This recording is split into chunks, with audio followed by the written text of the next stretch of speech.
Shalom, jumpa kembali dengan saya Roni Suwono. Ini adalah channel pribadi saya. Sahabat yang saya kasih, Anda yang suka menonton video saya, jangan lupa like setiap kali menonton. Bagikan juga kepada sahabat-sahabat yang Anda cintai, agar semua sahabat-sahabat kita mendapat berkat yang sama. Beri komen yang sopan, komen yang membangun, dan tekan tombol loncengnya agar setiap Anda yang sudah menekan tombol loncengnya tidak pernah ketinggalan dari setiap video baru yang saya tayangkan lewat channel pribadi ini. Selamat menikmati. Shalom.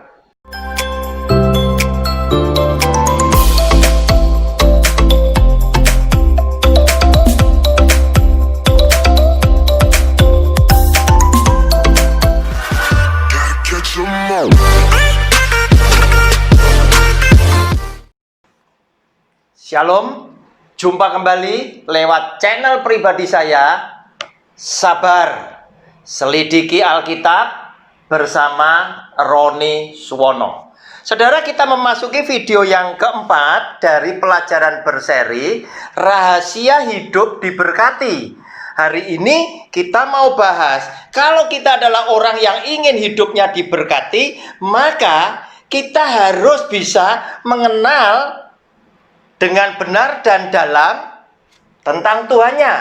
Hari ini kita akan bahas bagaimana caranya kita mengenal dengan dalam Tuhan dan juga dengan benar Tuhan di dalam kehidupan kita. Saudara, kita baca lebih dulu satu ayat firman Tuhan yang memberkati kita dari Amsal pasal 9 ayatnya yang ke-10. Permulaan hikmat adalah takut akan Tuhan, dan mengenal Yang Maha Kudus adalah pengertian. Saudara, kuliah teologi memang penting. Kenapa? Karena lewat bangku kuliah, saudara mendapatkan pengetahuan. Tetapi saudara, jika Anda hanya kuliah, kemudian mengumpulkan gelar teologi berderet-deret di belakang nama saudara, mungkin lebih panjang dari nama asli saudara, dan saudara bukan orang yang dengan haus dan lapar hidup di hadapan Tuhan dengan takut dan gentar serta mengasihi Dia, saya khawatirkan saudara tidak akan mendapatkan hikmat daripada Allah. Kenapa? Karena hikmat daripada Allah turun bukan lewat bangku kuliah yang Anda sudah jalani bertahun-tahun, namun hikmat daripada Allah sesuai firman Tuhan itu turun karena engkau dan saya takut kepada Tuhan. Permulaan hikmat adalah takut akan Tuhan. Takut yang seperti apa? Saya karena sadar Dia adalah Tuhan yang maha kuasa, Tuhan yang maha kasih, Tuhan yang maha adil, yang telah punya kehendak mengizinkan saya tinggal di bumi yang Dia ciptakan dan menikmati hidup dengan segala fasilitas yang Dia sudah siapkan buat saya dan keluarga. Maka saya akan menjadi orang yang takut dan gentar. Takut jika saya mengecewakan akan hatimu yang sudah berlaku demikian baik atas keluargaku, yang sudah memelihara merawat hidup keluargaku, yang sudah melepaskan aku dari sakit penyakit, yang sudah membebaskan aku daripada yang jahat, dan senantiasa pembelaanmu nyata di tengah-tengah kesukaran yang aku harus hadapi, dan engkau datang untuk menyelamatkan kami. Karena itulah aku takut untuk berbuat dosa. Aku takut untuk mengecewakan hatimu. Itu artinya kita takut kepada Tuhan. Dan orang yang selalu ingin mengetahui apakah Tuhan yang Engkau sukai? Apakah Tuhan, perbuatan yang aku bisa memuliakan nama-Mu? Maka ketika kita memeriksa firman Tuhan, hikmat Allah itu akan turun menerangi saudara dan saya. Lewat Roh Kudus engkau akan diajar sendiri. Lewat Roh Kudus engkau akan dituntun untuk mengetahui rahasia-rahasia kebenaran firman Allah. Nah, saudara yang dikasihi oleh Tuhan, orang yang ingin diberkati oleh Tuhan itu wajib tahu bagaimana caranya dia bisa mengenal Tuhannya dengan benar dan dalam, yaitu hidup setia kepada Tuhan, hidup benar kepada Tuhan, hidup yang selalu ingin menyenangkan hati Tuhan, dan selalu menjadikan Kristus sebagai teladan hidupnya. Seperti apa yang dikatakan oleh Tuhan Yesus ketika dia berbincang-bincang dengan perempuan Kanaan. Kemudian para muridnya meninggalkan dia untuk ke kota mencari makanan bagi Yesus sebagai Tuhan dan gurunya. Tetapi apa yang terjadi ketika makanan itu tiba, diberikan kepada Tuhan Yesus, dia berkata di dalam Yohanes pasal yang keempat, Yohanes pasal yang keempat, ayatnya yang ke-34. Demikian bunyi firman-Nya. Kata Yesus kepada mereka, makananku ialah melakukan kehendak Dia yang mengutus aku dan menyelesaikan pekerjaannya. Saudara, Tuhan Yesus mengandaikan makananku itu adalah firman Tuhan. Melakukan firman Tuhan yang kebanyakan oleh orang-orang percaya dianggaplah sesuatu yang bukan sesuatu yang mudah, tetapi sesuatu yang sulit. Tetapi justru Tuhan Yesus mengajar kepada saudara dan saya, melakukan firman Tuhan, kehendak Bapaknya, diibaratkan sebagai bagian yang paling berarti buat dia, bagian yang paling menyenangkan dia. Dan dia berkata, makananku adalah melakukan perintah Bapakku dan menyelesaikan pekerjaannya. Dia tidak pernah berkata melakukan firman Allah, firman Bapaknya itu adalah sesuatu yang sulit, sesuatu yang berat. Tetapi dia justru ingin nyatakan kepada saudara dan saya, melakukan perintah Tuhan itu adalah bagian yang menyenangkan di dalam hidupku. Nah, saudara, apakah itu, perasaan itu, semangat itu ada di dalam hidup saudara dan saya? Sehingga layaklah kita menjadi anak-anak yang di dalam hidup kita pasti kita diberkati oleh Dia. Nah, saudara, bicara tentang berkat, jangan pernah Anda berpikir bahwa diberkati berarti saudara dan saya pasti menjadi orang yang kaya raya. Bukan itu.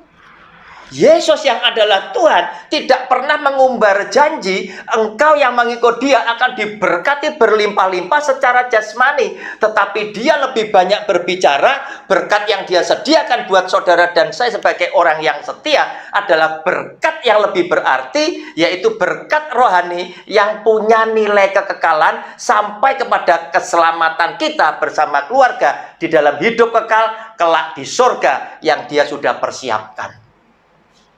Nah, saudara, orang dunia walaupun Kristen seringkali konotasinya, seringkali persepsinya berpikir kalau berkat berarti rezeki, yaitu jasmani. Saudara, Yesus Kristus Tuhan tahu yang jasmani kau perlukan. Tetapi buat Yesus Kristus Tuhan yang jasmani tidak terlalu penting. Oleh karena itu Dia ajarkan juga di dalam doa Bapa kami. Dia mengajarkan buat saudara dan saya, berikanlah kami pada hari ini makanan kami, rezeki kami yang secukupnya. Saudara, yang fana tidak kekal, yang fana tidak akan kita bawa, tetapi yang rohani yang nanti kita bawa ke surga saat kita pulang ke rumah Bapa. Dan itu yang penting, karena Dia juga sampaikan buat saudara dan saya, jangan kumpulkan harta di bumi. Di bumi pencuri datang mencurinya, di bumi ngengat merusakkannya. Tetapi kumpulkanlah harta di surga, sehingga apa? Kita nanti pulang, kita sudah punya tabungan harta di surga di sana. Caranya, apa yang kau peroleh? di bumi ini tadi, yang kau bagi-bagikan kepada orang miskin, kau bagikan kepada para janda, engkau bagikan kepada anak yatim piatu, itulah yang menyenangkan hati Tuhan. Itulah yang bisa menjadikan engkau memiliki hartamu di surga. Tetapi apapun yang engkau miliki, yang kau simpan untuk pribadimu, yang kau pakai untuk memuaskan nafsu keinginan kedaginganmu, itu tidak akan memberikan manfaat buat engkau di kemudian hari. Kenapa? Karena ternyata apa yang engkau lepaskan, apa yang kau korbankan, apa yang kau bagi-bagikan dari berkat jasmani yang kau miliki, itu juga yang akan engkau terima kelak di surga. Tetapi apapun yang kau sayangi, yang kau simpan untuk pribadimu, yang kau pakai hanya untuk keluargamu, yang kau genggam, itu juga akan menjadi apapun yang terhilang, sehingga engkau tidak punya tabungan apapun ada di surga sana. Saudara, oleh karena itu, Yesus yang adalah Tuhan berkata kepada saudara dan saya, apapun yang kau berikan kepadaku, bahkan nyawa sekalipun, oleh karena aku, maka engkau akan mendapatkan nyawamu itu kembali. Apalagi yang sifatnya harta benda jasmani, engkau akan mendapatkannya lagi kelak di surga bersama dengan aku. Saudara, hati-hati saudara. Caranya kita mengenal yaitu dengan takut akan Tuhan. Tetapi saya tidak katakan kuliah tidak penting. Kuliah penting itu hanya sebatas menambah pengetahuan saudara. Tetapi hati-hati, jika engkau tidak menggumuli firman Tuhan, engkau bukan orang yang haus dan lapar akan firman Tuhan, engkau bukan orang yang rindu ingin mengetahui isi hati Tuhanmu, saudara, engkau hanya punya gelar, tetapi engkau tidak punya pengertian.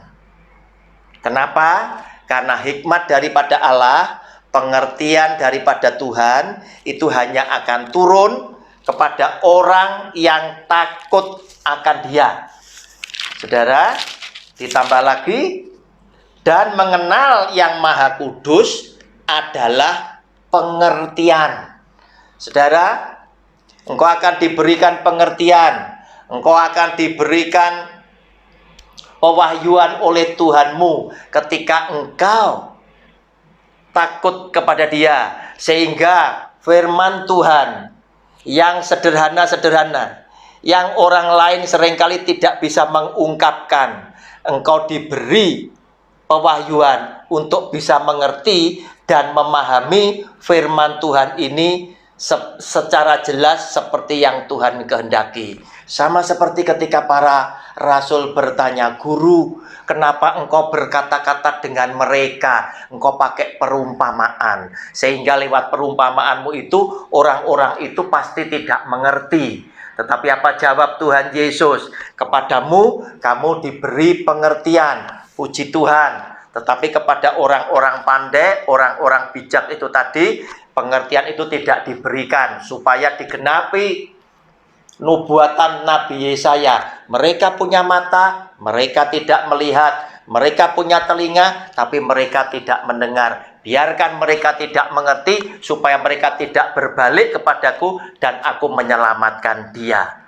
Saudara yang dikasih oleh Tuhan, orang seringkali terkadang bisa sombong karena mereka punya gelar begitu banyak. Mereka seringkali bisa sombong karena kuliah begitu lama tentang teologi. Tetapi orang ini harus ingat saudara, bahwa tanpa kuliah pun orang bisa mengerti isi Alkitab. Catatannya satu, jika dia adalah orang yang benar-benar cinta kepada Tuhannya, dia adalah orang yang benar-benar takut kepada Tuhannya, dan orang ini juga adalah salah satu yang Tuhan pilih untuk menjadi alat Tuhan memberitakan firman-Nya. Tuhan pasti lengkapi saudara dan saya dengan pengertian akan firman Tuhan yang istimewa. Saudara, kita lihat bagaimana para rasul, Petrus dan kawan-kawan itu adalah orang sederhana yang sekolahnya tidak tinggi. Yang sekolahnya tidak tinggi. Mereka adalah orang yang tidak mengerti kitab suci. Terbukti ketika kubur Tuhan Yesus kosong, mereka pun lupa bahwa Yesus sebagai Tuhan dan gurunya pernah berfirman, pernah berkata-kata kepada mereka bahwa anak manusia nanti akan mati di atas kayu salib oleh karena orang-orang berdosa. Tetapi pada hari yang ketiga, dia akan dibangkitkan kembali oleh Bapaknya. Tetapi apa yang terjadi? Ketika mereka melihat kubur yang kosong, kenapa mereka tidak berpikir bahwa Yesus Kristus Tuhan telah dibangkitkan oleh Bapaknya? Seperti yang dia katakan sebelum dia mati di atas kayu salib. Tetapi mereka berpikir apa yang sebenarnya sudah terjadi. Namun setelah Tuhan Yesus menampakkan diri kepada mereka, Tuhan Yesus yang tahu akan kecintaan Petrus dan teman-teman, dan Tuhan Yesus yang juga akan memakai hidup para rasul untuk memberitakan Injilnya, maka di dalam Lukas pasal 24, saya bacakan ayat 44 dan 45. Demikian bunyi firman Tuhan.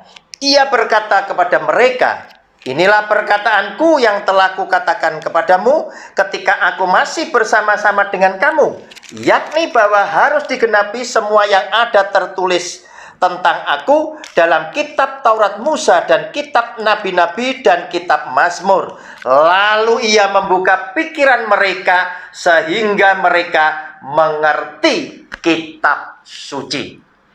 Saudara yang dikasih oleh Tuhan, kita akan berjumpa pada video yang kelima, pada seri pelajaran yang sama, dan pada acara yang sama. Shalom, Tuhan Yesus memberkati. Amin.